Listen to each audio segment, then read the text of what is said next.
welcome to SK Pass International College. I would like you to like this video, share and comment. Today we are going to talk about hybridization and bonding. But before we start with hybridization, we need to know something about VBT, that is the valence bond theory. With this theory, we are supposed to know the various orbitals. When you say an orbital is a volume of space in which there is a higher possibility of finding an electron. So basically, the various orbitals we have the s orbital, we have the p orbital, we have the d orbital, we have the f orbital. You know, this s orbital is spherical in shape. This s orbital is spherical in shape like this.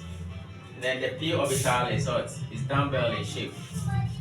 So one thing we need to know about the various orbitals is that with this p orbital, it is a degenerate orbital, having subdivisions px, py, and pz. So with this, we have the ps, py, pz. They have the same energy level but different directions. D orbital is also a degenerate orbital with 5 subshells. So it's in all, this can occupy 6, maximum of 6 electrons, 2 each. And this d orbital can also occupy, or it can be occupied with 10 electrons. Then the f orbital can also be occupied with 14 electrons. So it has 7 subshells. Now, having said all this, one thing we need to know about this orbital is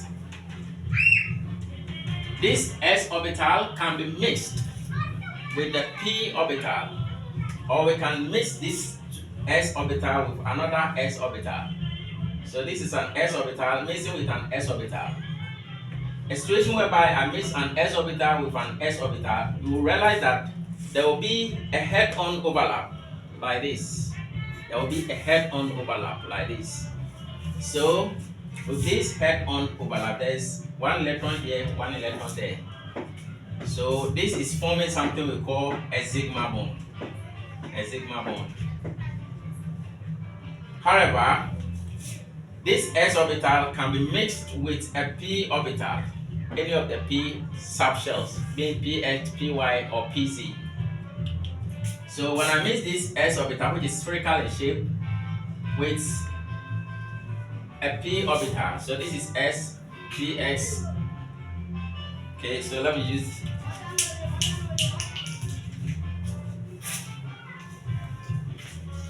this. So I'm mixing this px with s. As soon as I do this, there will be an overlap.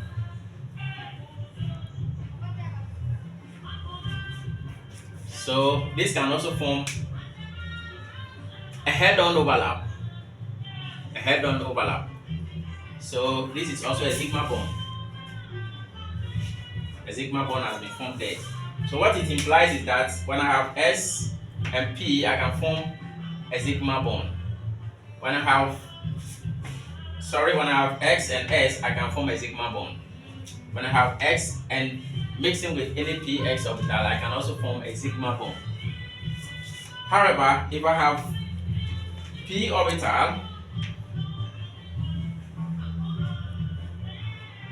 another p orbital like this, or I can turn it like this. Here you realize that there is side lateral lines. There's a lateral line. Here there is no head-on, and that is what we classify as pi bond. We will talk about that into details. But for the help of this video, we are mainly starting with hybridization. So the concept hybridization. With these orbitals, we are going to mix them. They have different shapes and then orientations. But when you mix these orbitals, they form a new hybrid orbitals. And the new hybrid orbital form will have an exact or an equivalent shape And this is what we call hybridization. So let's look at the definition of hybridization.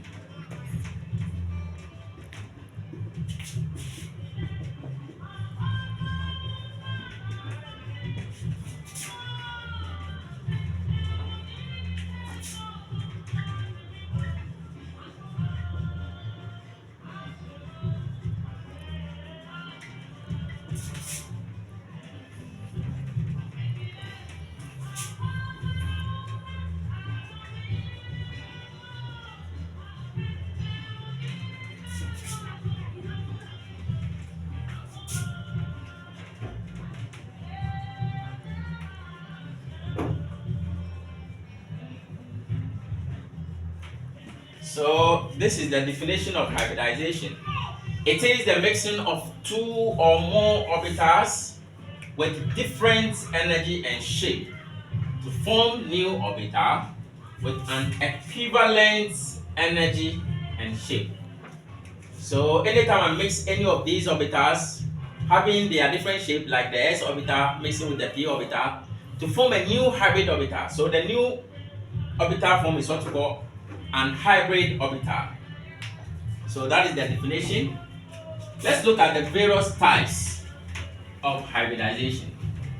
But before we look at the various types of hybridization, we should note that this hybridization occurs in covalent bonding, and not all covalent bonds can undergo hybridization, or hybridization cannot occur in all covalent bonding. But we should note that this hybridization occurs in covalent bonding.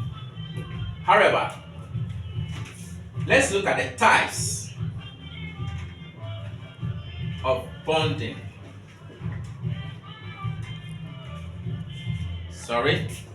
Types of hybridization. Types of hybridization.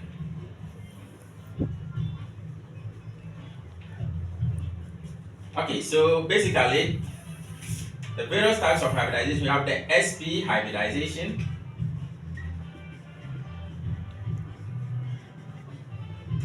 you have sp2 hybridization, you have sp3 hybridization, we have sp3d hybridization, and then we have sp3d2 hybridization.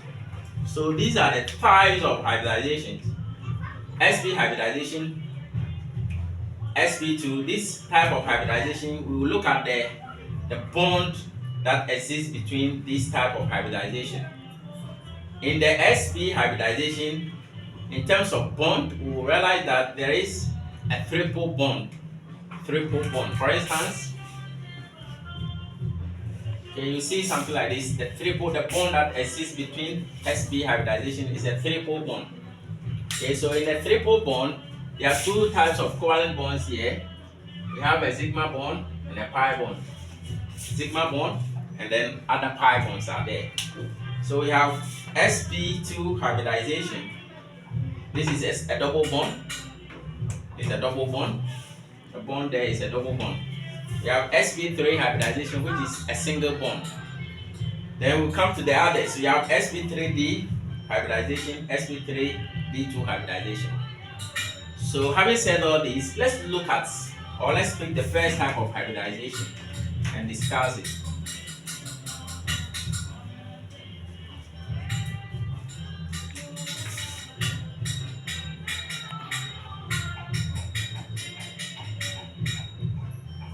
Now with sp hybridization, one thing we need to know is that this type of hybridization is formed as a result of the mixing of one s orbital with a p orbital.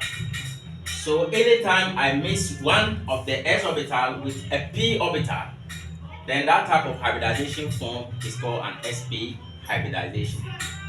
So the various questions we can answer under this is, how many hybrid orbitals are formed under sp hybridization? There are two hybrid orbitals formed. Let's look at this.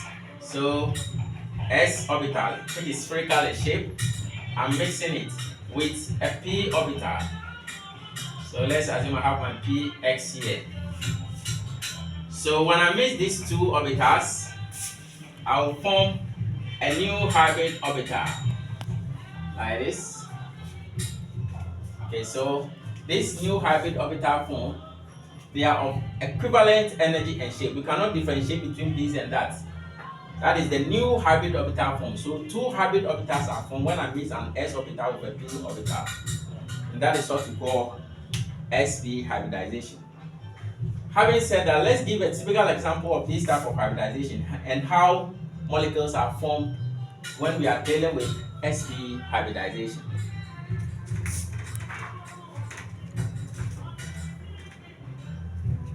Let's pick a molecule like beryllium chloride.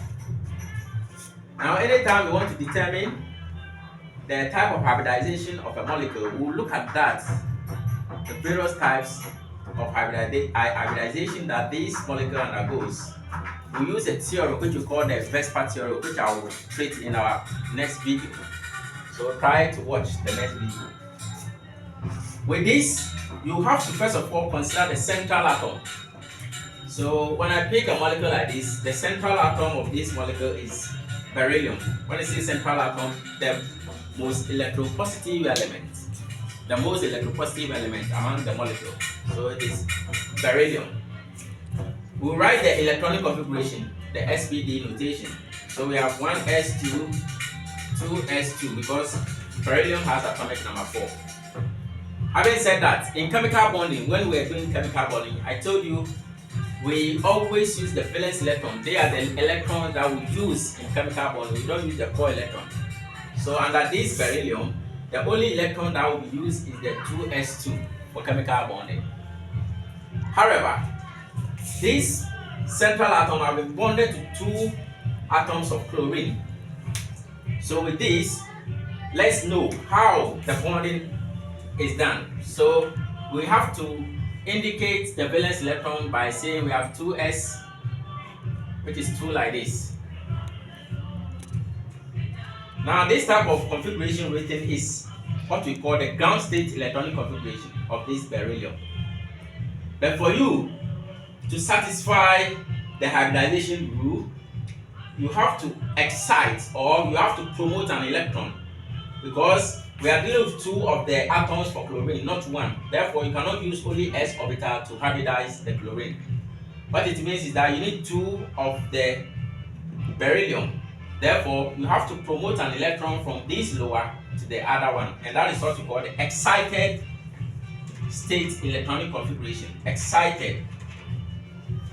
So, in writing the excited state electronic configuration of beryllium, all that you need to do is we have our 2s here, 2s, and this is our p orbital, which is a degenerate orbital with 3 subshells. So we have px, py, and pz. Here there were 2 electrons, but we are going to promote one of the electrons from this side from a lower energy to a higher energy level. So this electron has been promoted.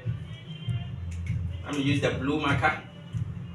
So you realize that we promoted an electron from here to here.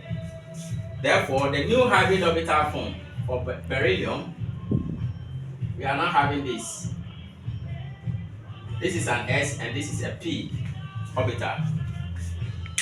Therefore, this is our central atom. The new hybrid orbitals, they have an exact or equivalent energy and shape. So this is the shape we are seeing. They are having exact equivalent energy and shape. So you cannot differentiate between these and that. They look alike. You cannot say this is S and this is P because you have mixed them. Just like when you are preparing granule soup, you buy all the ingredients. After you have been able to prepare the soup, you are not able to get the salt or the pepper. So that is a hybrid orbital. So after getting this, these are the 2 hybrid orbitals formed here. There are other 2 chlorine atoms here. So what you do is you quickly look at the chlorine atom. It's like this. Okay, so that is what you are supposed to do. This will bring 1 electron, and this will also bring 1 electron. This will bring 1 electron. This will also bring another electron. So what you are seeing here is the angle here is 180 degrees in the shape of this beryllium. is linear in shape.